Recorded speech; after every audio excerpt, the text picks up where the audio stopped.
Kubar kusum permari untai. Kela mari fela bija are to babor hok kai Mar mar likai ba anani. ai to babor hok kai niki ai naki to da bojer mar hok kai acha ai to সম্পত্তি হয় না kela mari bija R ho Sor tuya naisa na. Tuya aisa hostala. acha tuh har kela mari fela bija Kubar kusum permari untai. kela mari fela bija are to babor hok kai Mar mar likai ba anani. ai to babor hok kai niki ai naki to da bojer mar hok kai acha ai to সম্পত্তি হয় না kela mari bija আর ho আচ্ছা কেলা পিড়ি বিদে এ নুরানি মারবো আদিমে এ নুরানি মারবো আদিমে কেলা পিড়ি বিদে কেলা পিড়ি বিদে আর হবে না তোর বাবুর বিড়া নাকি তোর দাদার বিড়া কেলা পিড়ি বিদে কেলা হইতে সুকি সন্তান তুই ওয়াড়া অমলিগো সভাপতির পদে তোলা না তুই ওয়াড়া অমলিগো সভাপতির পদে তোলা হুমকি দিও তার বাবুর বিড়া না রে কেলা তুই আর বিড়া মালা তুই হন আর বিড়া মালা হয়ে গেলে তুই হন হইতে আচ্ছা তুই আর কি আর বাবুর বিড়া না গেলে তো তুই জানি আর কেলা মারি ফেলি বিদে তোর বাবু ওয়াড়া অমলিগো সভাপতি দিয়ে তোলা না আচ্ছা হ্যাঁ Ma dari sud, dari sud. Tidak sama juga. Tidak lain kali. Tidak lain kali deh. Itu tahun nani? Tidak lain kali. Cuma di Allah. Tidak lain macam mana?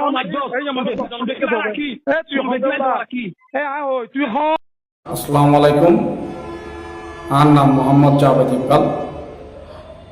আমার বাড়ি কক্সবাজার সদর জেলা মুজাহিদ 2 নম্বর ওয়ার্ড উত্তর হাজিপাড়া। আমার বাবার নাম মিতুল ইসলাম। আমার ছোট ভাই মেম্বার মিজান শিকদার।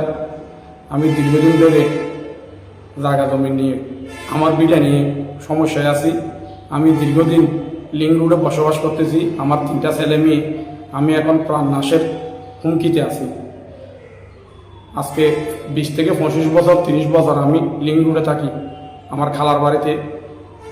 তো আমি আমার বাপের পিঠা যখন চাইতে গিয়েছি 2-3 মাস আগে তারা একটা গ্রাম সালিশ করে আমাকে একটা স্ট্যাম্পও করা হয়েছে।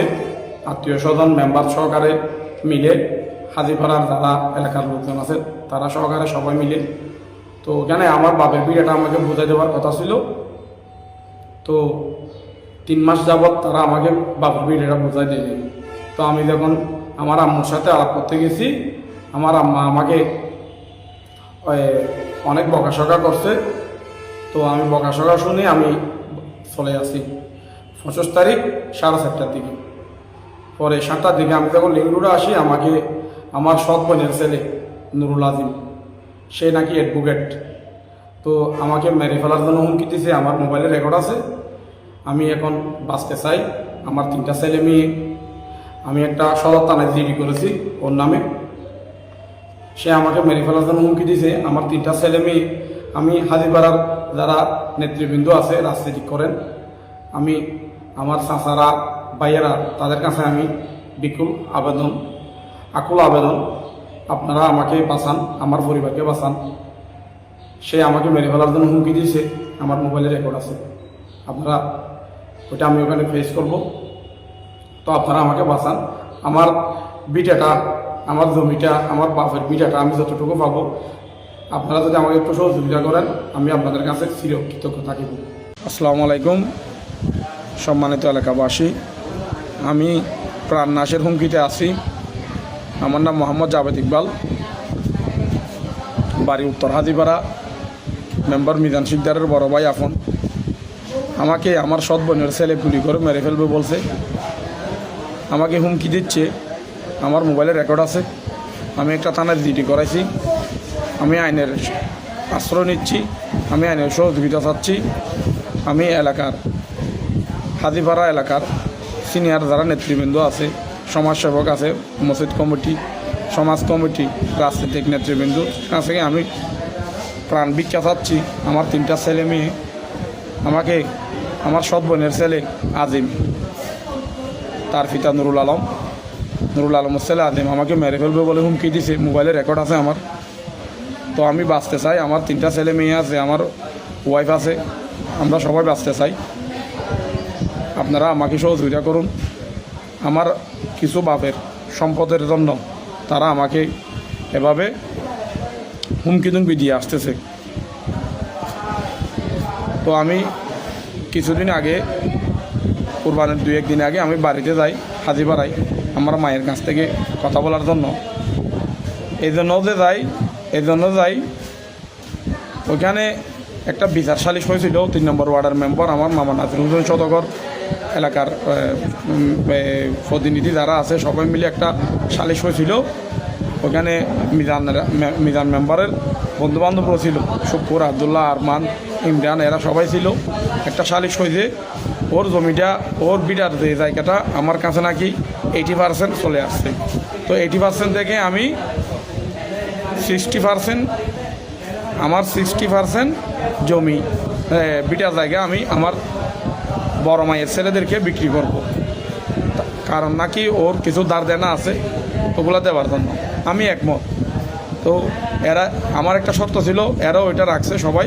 আমি বলছি আমার বাপের বিটাতে আজকে আমি 38 বছর ঢুকতে পারতেছি না, আমার ছেলে মেয়ে বড় হয়েছে, কিন্তু আমার বাড়িতে আমি একটা যতটুকু পাবো আমি ওগুলো মিলেই আমি একটা বাড়ি করব।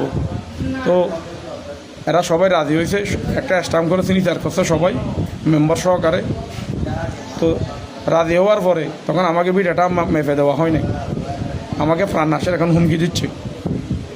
তো আমি যখন 25 তারিখ, বিগত 25 মে 25 তারিখ 5টার দিকে বাড়িতে যাই, মার কাছে জিজ্ঞাসা করি, মা আমাকে এলোপাতালির দমা দিয়ে পারে, পিটিয়ে পারে, ফিটাফিটি করে। কারণ আমার মাকে আমার সৎ বোনের ছেলে নুরুল আজিম এবং আমার সৎ বোন আর তার বাপ নুরুল আলম তারা কালা জাদু করেছে, আমাকে যেন ভালো না জানে। এটা আমি চিরন্ত বাস্তব। না হয় মা কখনো ছেলের জন্য খারাপ হয় না, আমি তো আমার মার কোনোদিনও কোনো অপরাধ করিনি, কী কারণ আমাকে এরকম করবে? আর ওই জায়গা জমিন তো ওই বিটা তো আমার বাপের জায়গা, আমার বাপ যখন মারা গেছে তখন থেকে সত্তর মালিক আমি। তো আমার মার কাছে জিজ্ঞাসা করি, মা আমাকে এলোপাতালি যা দিয়ে পারে মারামারি করছে। তা আমি মোটামুটি ওখান থেকে চলে আসি বাড়িতে। তো আমি লিঙ্ক রোডে যখন আসি তখন আমি ওই টাইমটা কিন্তু 5টার সময়, 7টার সময় আমাকে আমার সৎ বোনের ছেলে আজিমে ফোন দিছে, আমাকে মেরে ফেলবে গুলি করে। তো কেন মেরে ফেলবে এটা আপনারা একটু বিচার করেন, সামাজিক গণমাধ্যম আছেন, এলাকার সিনিয়র নেতৃবৃন্দরা আছেন, আপনারা একটু বিচার করেন। আমি কি নুরুল আলমের বাপের কাছ থেকে সম্পদ পাবো, না নুরুল আলমের বাপের নাম বদিউল আলম হাজিপাড়ার, নাকি ওর আমার কাছ থেকে সম্পদ পাবে এরা? তারা আমার সাথে কিসের সম্পর্ক? আমার সম্পর্ক আমার ভাই মিজানের সাথে কাগজ কলমে, আইডি কার্ডে, জন্ম নিবন্ধনে, ওয়ারিশনতে আমি মালিক। তারা কিভাবে মালিক হয়? তারা আমাকে কেন হুমকি দিচ্ছে? বিচারটা আপনারা করেন।